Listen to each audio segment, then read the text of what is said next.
Lotus Clock says, question for Brandon: is Raiders of the Lost Ark still the greatest movie of all time, or has it been dethroned since? Okay, so I'm assuming I must have said that at one point. I still love that movie a lot. In fact, I love the Indiana Jones trilogy, all three of them. You know, there's only 3 movies. They're all great.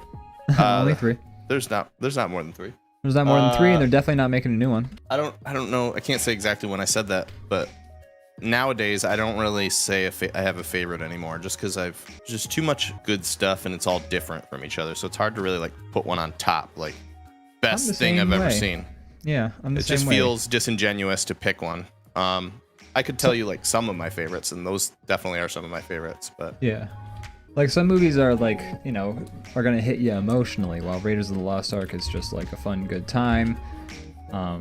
Some movies are like gonna make you think, and that's why you watch them. You know, there's like a million different reasons to enjoy a film. So I feel like saying one is my favorite, like I might have favorites, like ones that just stick out in my head as like I really, really thought this was a good experience. But like you said, there's so many different types of movies, and to try and like say I think this one is just out and out better feels disingenuous. if you have asked me like certain genres, I could probably narrow it down, but it's hard to just say like this is the best, you know.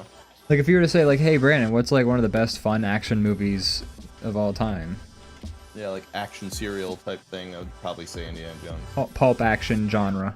For a long time I was saying like the Back to the Future trilogy was my favorite of all time movie and movies. You know, we did have a discussion once about what was a perfect movie, and like I don't think that there's any movie that's like perfect, like that's without its flaws. But you know, like what's the closest movie? We've had this discussion before. But what's like the closest to perfect? Closest to a perfect movie? I mean, yeah. I know this is kind of like, I'm not going to tangent into this, but just I think it is worth saying, like, you know, everybody has different opinions, so there's no real like right answer for that. But yeah, of course. In my opinion, some movies I consider perfect. As a comedy, I think Dumb and Dumber is like almost perfect movie. When we had that conversation, Dumb and Dumber is usually your first answer. And then we did discuss the possibility of Office Space being up there. It's a pretty perfect movie. It's a pretty damn well done movie. Yeah. I can't like think of things in Office Space that I would change, you know? What are some of people in the chat? What are some of your favorite movies? What are some of your favorite movies? You know, what are some movies that come to as close to perfect as you think like a movie like that movie could be? I really like There Will Be Blood. I don't know, that one keeps popping up in my head. There Will Be Blood's pretty damn good. That's a great, like as far as like a character study goes, it's just really like compelling and like satisfying, even though like, I mean, kind of nothing really happens. There's not too much of an arc. It's just watching this horrible guy throughout his life like get worse and like more getting what he wants and having it not be enough. I don't know. Leviathan Den says that in their mind, some perfect films: Hot Fuzz, Kung Pao, and Kung Fu Hustle. But wait, actually, Leviathan Den says that's just a few that they really love. It's not specifically like perfect films. I do think Kung Fu Hustle. I don't know if I would consider it a perfect film, but god damn, do I love the Kung Fu Hustle. That's just such an amazing movie. I've said this before, and I'll say it again. I love that movie so much. The one time I watched it like at a movie night with a bunch of friends, and then it was like 2 o'clock in the morning, and I went home, and then I was like, damn, that movie's so good, and I watched it again before I went to bed. I've done that before myself. And that wasn't like the first time I watched that movie at that movie night. I'd seen it years before, and I'd seen it like 2 or 3 times in the interim. But like watching that movie again at that movie night, I was just like, damn, that 5th time watching Kung Fu Hustle really hit right. I think I'll do it for like a 6th. Same night. Not to keep talking about this movie because I don't have anything else to say about it, but I just had a similar experience with There Will Be Blood. I had a class that was teaching like writing and stuff, and we watched the movies and read some books. And we watched that movie. And then legit on the drive home from school, I stopped at the store to buy a copy and just went home and watched it again. That's how you know a good movie, you know? It just you know, it hit the right notes for me. I really enjoyed it a lot. Absolutely. Kung Fu Hustle, you've seen it, right? Have you seen Kung Fu Hustle? I have, but it's been a while. I was probably like in high school. I should definitely watch it again. I barely remember it. Highly recommend it, because like, you know, there's movies where you watch them as a younger person, and like maybe you get the full experience, and then there's other movies where you're missing sort of like a layer because of like a lack of life experience, or just like not really keen on like subtext and subtlety in a movie and things like that. Right. Kung Fu Hustle, I feel like, is a movie that once you go back and you watch it again, especially if you like sort of know a little bit about like the sort of like I think it's like a very heavily Buddhist sort of film. I mean, they have like a Buddhist palm strike move, but I think it's like a very spiritual film. Okay. And so like, you know, the movie kind of goes into like those sort of things a little bit, but it's not, you know, they don't lay into it heavy. I don't even remember that aspect of it. All the more reason I need to watch it. It's just a very, you know what, it's like you can enjoy it without knowing any of the aspects of the spirituality. I do think the spirituality informed the storytelling of the movie, but not in a way where it gets in the way. But the movie is still about some like deeper things, and that you sort of appreciate. Like it's not like it's making any sort of grand statement about life or anything like that, but just like the sort of emotions that the characters are going through, and like sort of just the like what the drama is playing off of in a lot of scenes. Like you don't really you don't, like, as at least a high schooler and maybe like a very early college student, maybe you don't quite appreciate, you know. I'll have to give it another watch. Yeah, it's a damn good movie though. It's a great fucking real quick action scenes in are the great. chat. Yeah. A lot of people agree Hot Fuzz is really good. Yeah, I might agree that's a perfect like action comedy type. Like what they were trying to do, they nailed it. Yeah, Hot Fuzz. I mean, it's such an intentionally crafted film. It's like what I would change about it. Yeah, I mean, that's like a film where Edgar Wright had a vision for Edgar Wright, Simon Pegg, and Nick Frost. I mean, they're all pretty involved in like the whole process. Yeah. But like, in terms of like just the whole thing, like the story, the directing especially though, like the directing. That movie might be Edgar Wright's best stuff. Yeah, it's a pretty perfect one. They also mentioned Kung Pao being such a classic. Yeah, it gets quoted in my house pretty often. Yeah. Most, let's say, fairly often. I don't know how to say it more than that. Yeah. Superbad is one of the best comedies. I agree. That's a pretty perfect comedy. That's pretty like good. Superbad a lot. I haven't seen it in a long time. I liked it a lot. I have the soundtrack CD. I think it holds up pretty well. I think it does. For being that like kind of like, I think it did what it was trying to do very well. I think. I think it. So here's the thing about Superbad. I think Superbad comes really, really close to not holding up, but what does make it hold up is the fact that the crux of the story is like the sort of love between Evan and Seth. Like if the movie didn't end the way it did, it would be such a more generic like American Pie sort of like, you know, trying to get fucking laid during high school. But because the movie is smart enough to be like, nah, man, like these are two people who have a love for each other, and they're gonna go separate ways, and that's kind of that's what's gonna happen. And I think that the fact that that's what the movie in the end holds on to is what kind of elevates that movie. Like that movie could be a dumb American Pie knockoff, sort of like hot high school comedy stoner thing, but because they sort of capped it off the way they did, I think they nailed it. I agree with what you're saying, but I also think the comedy is a little more better written and a little more like clever and like touches on like social things than like something like American Pie that's just like raunchy, like fair, yeah. Dumb. I think American Pie is definitely a like 50 times dumber movie than Superbad. But you know, Superbad is still kind of going a little bit more broad in general. I still wouldn't call it like an intellectual movie, you know? No, that's not why I'm there for that one either, you know. No, absolutely not. But what I'm saying though is movies that aren't movies that are surface level are the ones that don't stick around, and like you don't like sort of hold on to like that sort of like there it like at least if you're sort of person who watches a lot of movies, and you know you're sort of you've gotten past the point where like if like there's like a big shootout, you're like ha good movie. Like if you're kind of like beyond that point and you want to sort of get a little bit extra out of films, and that's what you're looking for, like the movies that have like an extra layer to them are the ones that will be those movies you remember. Like, you know, I saw Superbad That's like fair. 12 years ago, but I still remember it because there's that extra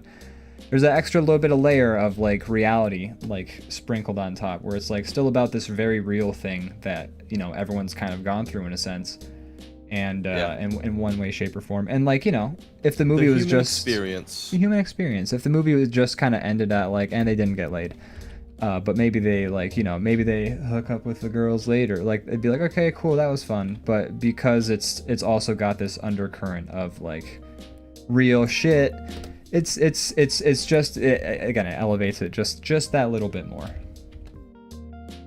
A couple other things from the chat. Leviathan did says, B-Chaps, you have to rewatch it. He's talking about Kung Fu Hustle. I will, actually. I've been wanting to. I just keep kind of forgetting, but now that it got brought up again, I'll do that.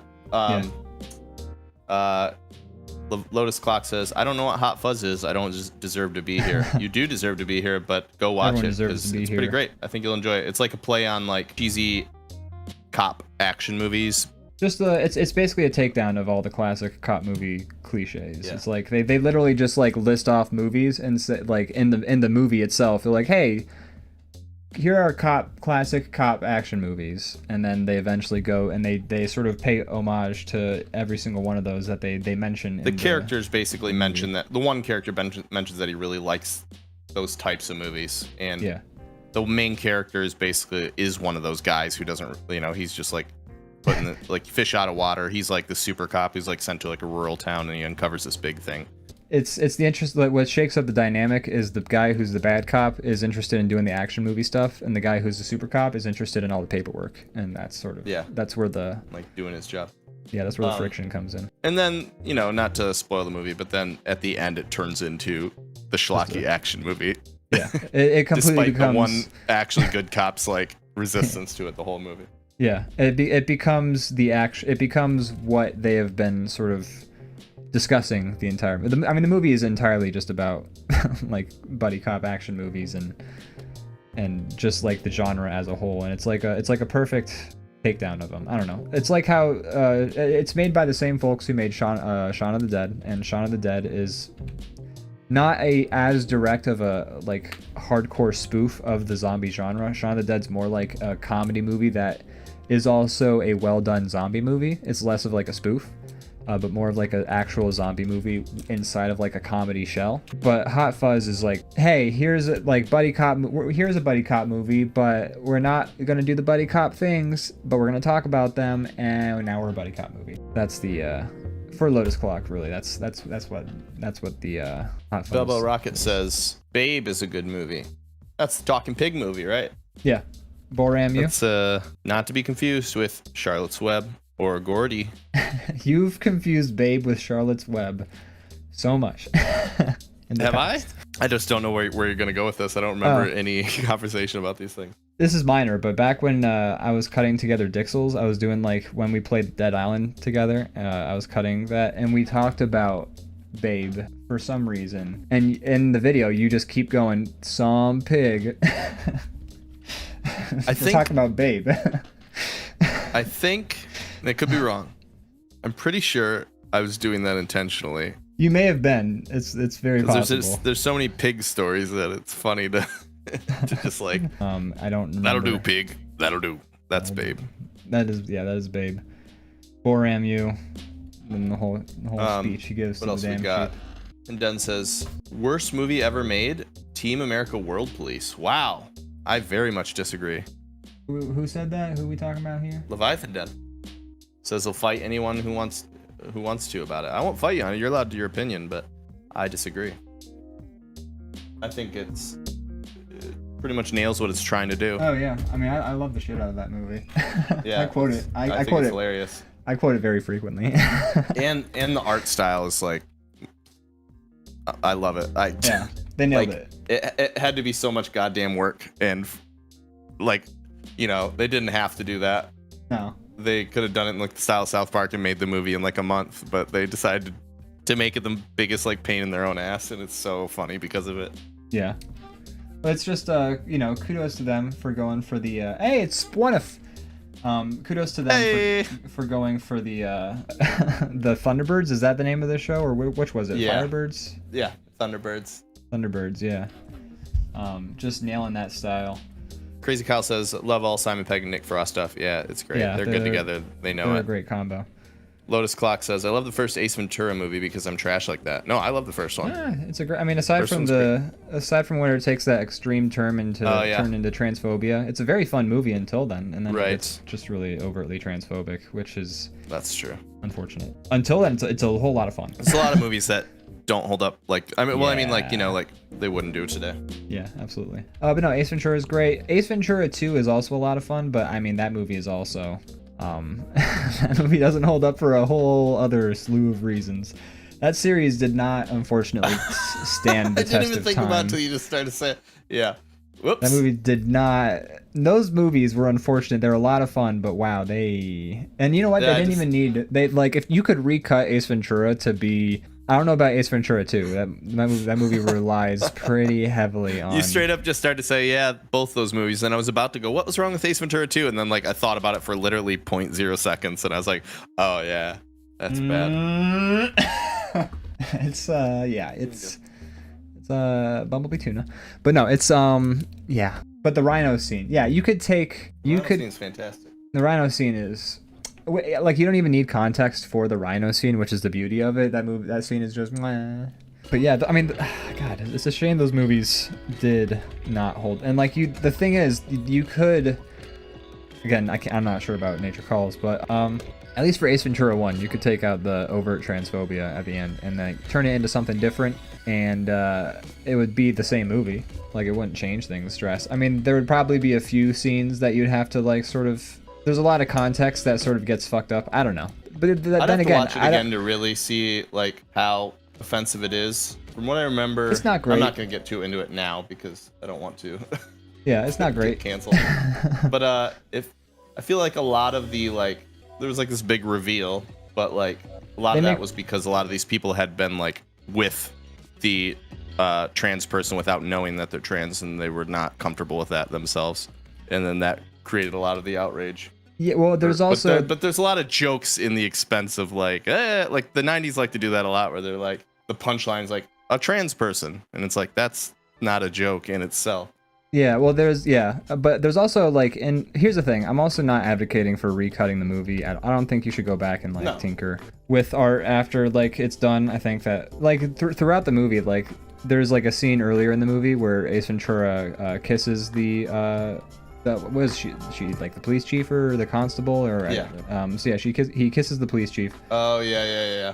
And he's like, huh, and he makes like, I forget what he says exactly, but they sort of, it's like at first it just seems like an innocuous comment, like he's always like insulting her, calling her the devil and things like that, so it's like kind of comes off as an innocuous thing like that, but then when you watch it again and you know what the reveal is, you're like, oh, he says your gun's digging into my hip is what the line is.